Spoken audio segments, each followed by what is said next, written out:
The Israeli military orders the evacuation of more than 1 million people from northern Gaza.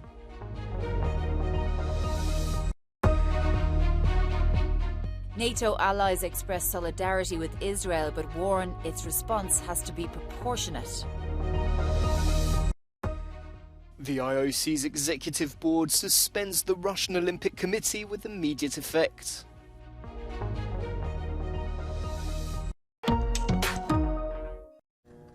As the smoke settles after another night of airstrikes, the Israeli military has called for the evacuation of northern Gaza. The United Nations says more than 1 million people have been given 24 hours notice to leave, possibly signalling the start of an Israeli land offensive. Large parts of the Gaza Strip have been bombed as Israel responds to the attack by Hamas on Saturday. It says it's targeting Hamas, not civilians. There is no safe place in Gaza. There is no 1 million centimeter in Gaza where people can feel secure. Gaza is all exposed, and Gaza has, as I said earlier, been lacking the infrastructure, for the basic provision. The UN says Israeli bombs have damaged or destroyed more than 2,500 homes and displaced around 338,000 people. The Hamas militant group, which controls Gaza, says Palestinians should ignore Israel's evacuation order and stay in their homes. 372 German residents touching down in Frankfurt airport aboard a Lufthansa flight from Tel Aviv. The safe arrival of these passengers has brought some relief to their anxiously awaiting relatives. Despite Berlin's best efforts to repatriate its citizens, there are still thousands of Germans stranded in Israel, desperately trying to find a way home. Die letzten Tage, es war schon stressig, weil man sieht die ganze Zeit über die Warn-Apps, wo die Raketen ankommen, ob Drohnen kommen, ob irgendwie Terrorist-Infiltration gerade stattfindet. Und es ist schon stressig, auch wenn du nicht selber direkt betroffen bist. Hin und wieder bist es, aber du siehst halt einfach, was gerade im Land abgeht, und es ist unschön. Germany isn't the only EU member state conducting evacuations. 377 French citizens, dual nationals and tourists landed in Paris early Friday morning. Meanwhile, Poland and Lithuania are using military aircraft rather than commercial planes to conduct repatriations. Many airlines have suspended flights ahead of Israel's expected ground offensive on Gaza. As night falls on Jerusalem, the divided capital of Israel and the Palestinian territories, this group of Israeli human rights activists are packing up after a busy day of fundraising. They are collecting money and goods for the Bedouin community in southern Israel, who they say are among those hard hit by the recent Hamas attacks. The need is huge. I mean, they need for thousands of people that are now really panicked and feel that no one is taking care for them. They have no infrastructure, no electricity and water, shelters. They have no shelters at all. For us, it's also a statement that we don't differentiate between Jews and Arabs. We want solidarity for all people here that are now suffering from this terrible, terrible, terrible war. Hundreds of parcels packed with essential supplies are now on their way to these predominantly Sunni Muslim indigenous tribes. Thousands of these semi-nomadic people live in Israel's Negev desert. Both Israelis and Palestinians have made donations. Foreign nationals have also contributed. For the last 2 days, I think more than 100 people came to volunteer here, and many people donated money. We sent volunteers to go shopping with this money, and then they bring it here.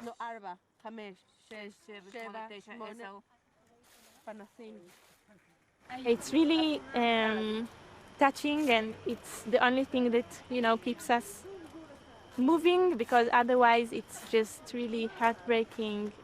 So the activists are wrapping for the day. They will be back tomorrow and possibly in the following days, and it's just one of the many examples of the way people are trying to help people in need in whichever way they can. And Valerie Goria, Euronews in Jerusalem. NATO is warning that hostile nations like Iran or groups like Hezbollah might take advantage of the armed conflict between Hamas and Israel.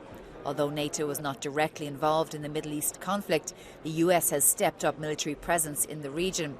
The Israeli defence minister joined a meeting of NATO allies where he showed fellow ministers a video of a Hamas massacre.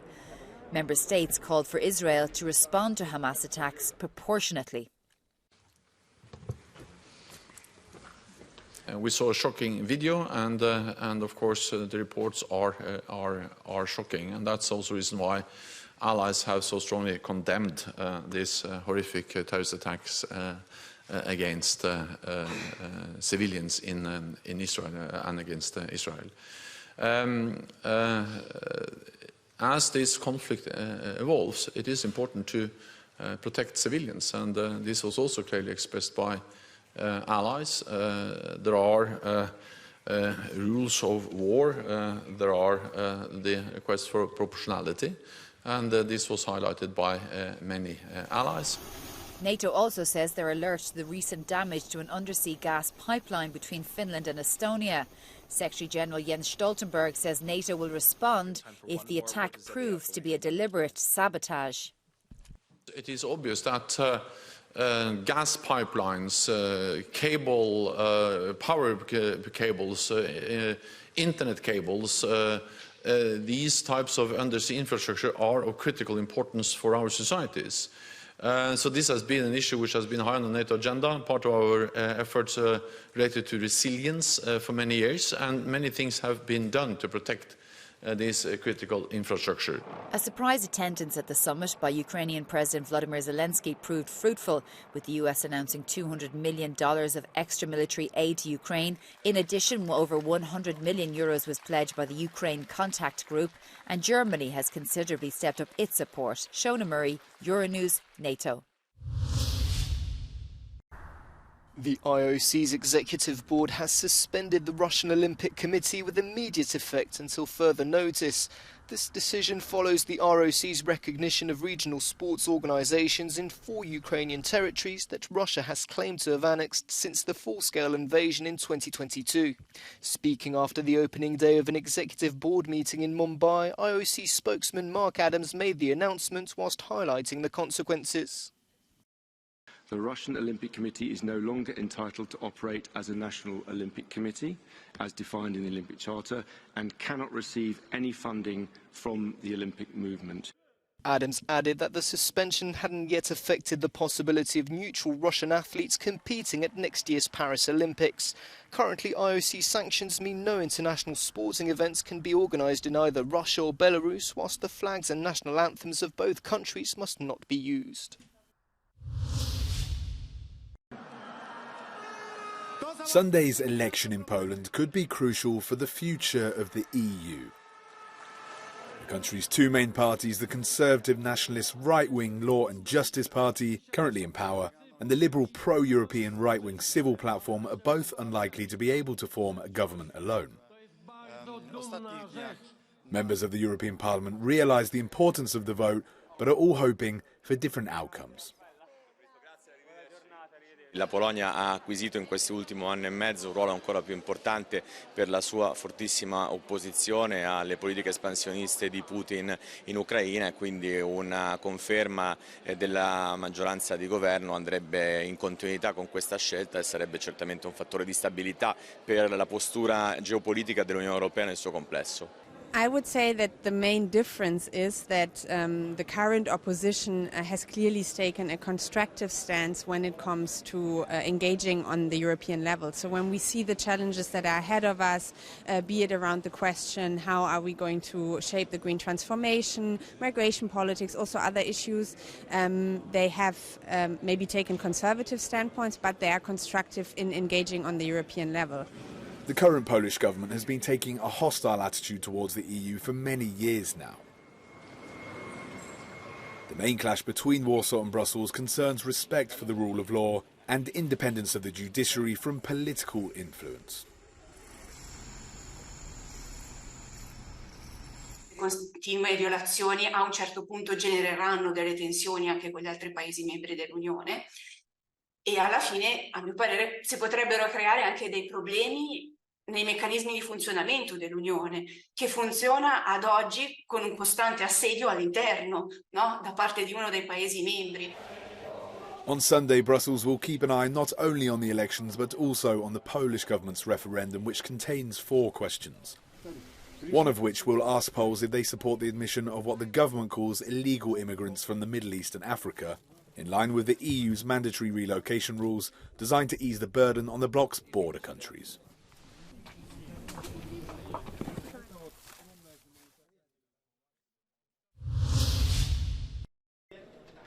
Republican Steve Scalise has pulled out of the race for US House Speaker after meeting fierce resistance from hardliners within his party. The Louisiana congressman narrowly beat far-right candidate Jim Jordan to the party's nomination, but realized on Thursday he wouldn't be able to secure the 217 votes necessary to get elected. Political pressure is mounting on Republicans as the House enters its second week without a speaker, leaving it unable to function during a time of turmoil in the US and overseas.